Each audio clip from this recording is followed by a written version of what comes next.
I'm only hanging around motherfuckers who are delusional. My boy John from Soul Threads. That motherfucker is the most delusional motherfucker I know, but I love it Yo, because he's so ambitious. crazy. He's always like, yo, nigga, I'm A&P, I'm Clover. What he do? He meet Duke Dennis. He got us to meet Duke Dennis. He got us to meet fucking Dez because of him. That motherfucker is Bro, like I he love it. speaks his shit into Cause existence. It bro, may sound crazy, but he speaks his shit into existence, and it happens, bro. And it's bro. crazy. So we go down to Atlanta, and he has these custom clothes. Custom. You got to get him on. That's another person you definitely got to get on.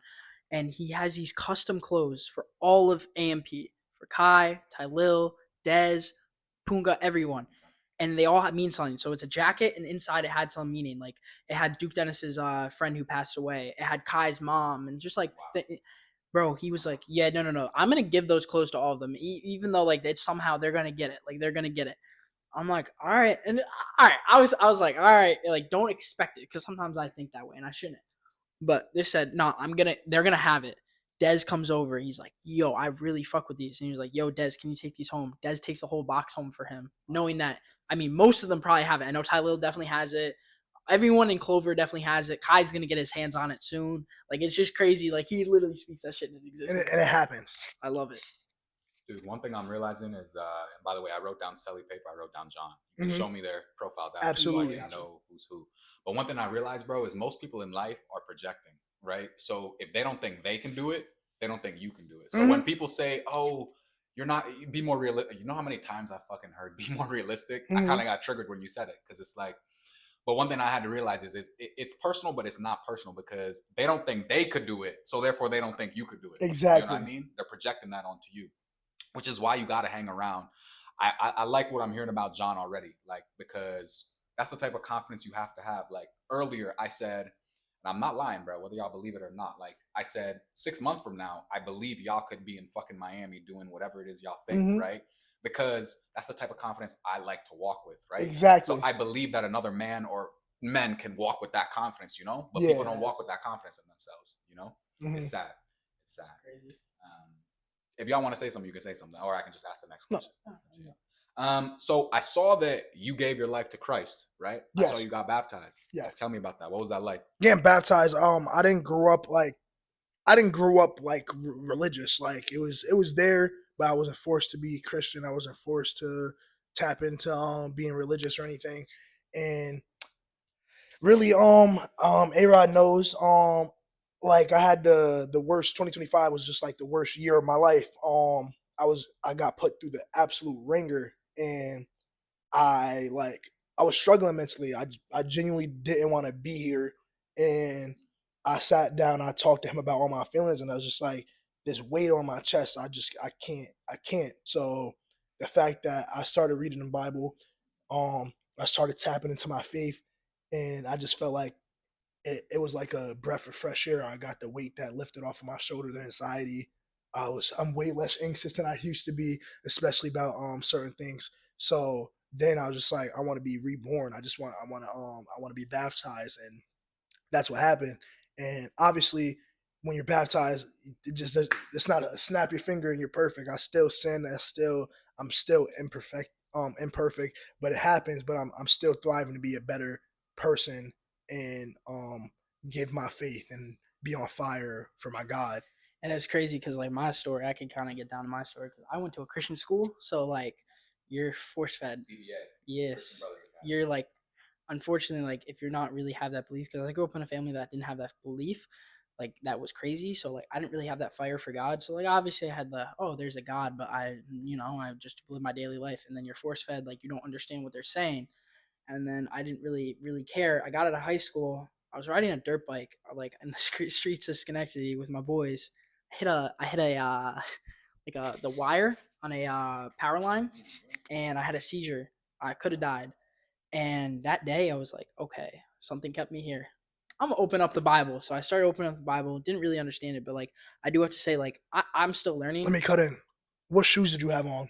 Oh, the upstate New York shoes. The upstate New York shoes that everyone likes to flame. The ones with 200,000 miles. Those shoes were that was and I never the craziest part is I never wore those shoes until we started streaming again. Ollie's like that has like because I told him like what like the meaning is behind them. He's like they have a meaning. Wear them and they're funny. Like they have a funny.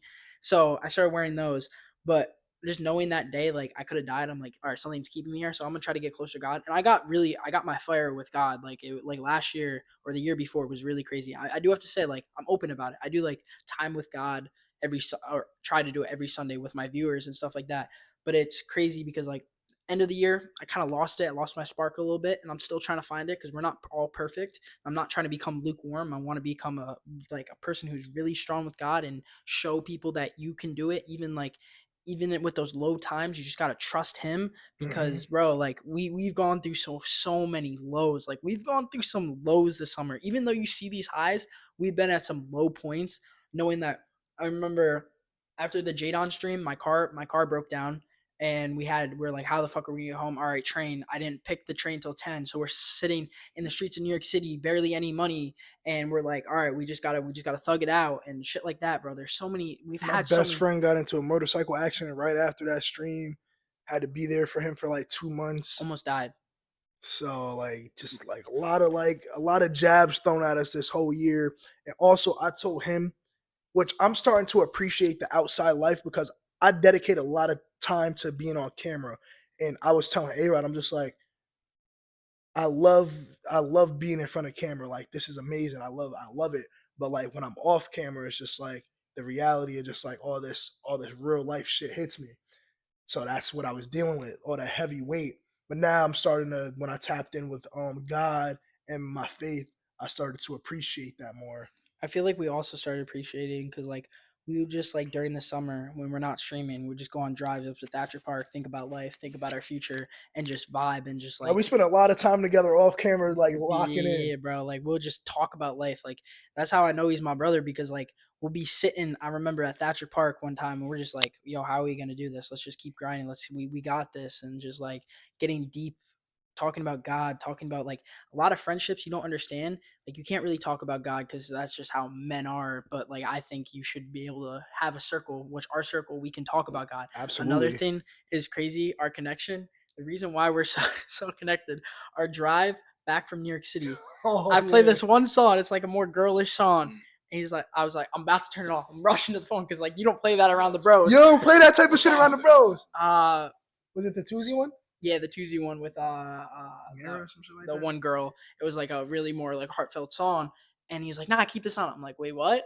And then we go song for song. Cause Like, certain look when you around the bros, you can't play certain so music. true. Yeah. So I was like, yo, like you listen to this type of shit? I'm like, this like non-rap shit. He was like, yeah. I'm like, let's go song for song. He's going song for song we for did like a a 2 hour. 2 hour car ride. And I'm just like, nigga, we locked in. Like I would never play that shit around the homies. And But the fact that we bump now we've crazy. really learned to just open up and just be like, we don't care. Like, well, that's our music. Like, obviously, I like a little rap, but like, that's our music. That's the type of music we like. We like music that has meaning, and so like, that's how we knew like we were bros. And that was definitely that was a really crazy moment. How do you conquer lust?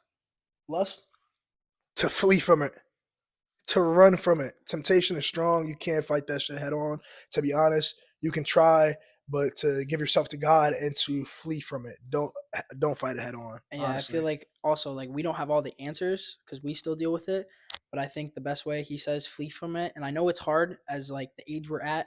We got social media, so you're on your phone and then you see something, you're like, oh, or like you're going out to parties and you see all these girls, stuff like that. I know it's hard. I know it is. I mean, we deal with it every single day, but it's more of just like my one rule is like if you're having that part of like you're really lusting, think about God in the room. Are you gonna do it if God is over in that corner? Nah, you're not. So that's one of my best like things I learned is always think about if God was in the room. Go to the Bible. If you're having that thought, go to the Bible. If you can't go to the Bible, clean your room or just get something off your mind. Go after your goal. Do like if you have a dream, start working on that dream when you're having those thoughts.